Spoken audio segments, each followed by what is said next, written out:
তুফানগঞ্জের বলরামপুর চৌপথি এলাকায় দিন দুপুরে ফিল্মি কায়দায় সোনার চেন ছিনতাইয়ের ঘটনায় চাঞ্চল্য ছড়িয়েছে।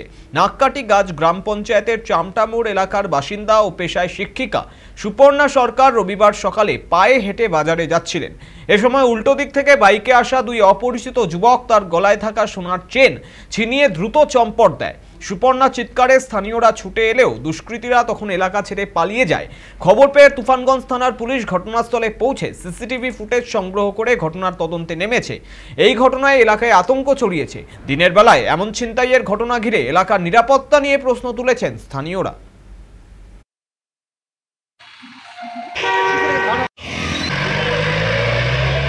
মালা চুরি কিসের মালাটা? সোনার মালা।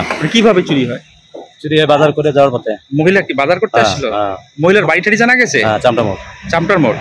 আচ্ছা, মহিলা কি বাজার করে যাওয়ার সময় বাইকটা কোন দিক থেকে আসে? বাইকটা এই দিক থেকে, মানে বক্সিহাটের দিক থেকে কুচবিহারের দিকে যাওয়ার পথে। মহিলার কি গলার সেটা কত কয় ভরি সে জানা গেছে? তা জানা নেই, ভরি দিয়ে খাবে।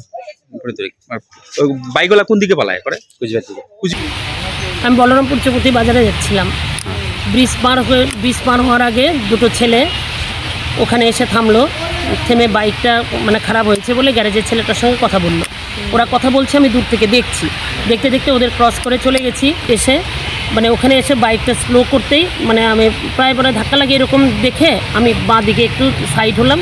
ওরা গলার থেকে থাপটা মেরে চেনটা নিয়ে চলে গেল। সোনার চেন ছিল? সোনার চেন।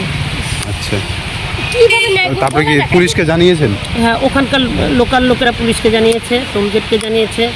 তা বড়বাবু গিয়েছিলেন ওখানে, আমারও কথাগুলো শুনলেন, লিখলেন, বলছেন দেখবে তদন্ত করে। চেনটার কয় কিরকম ওজন ছিল? 1 ভরির উপরে ছিল।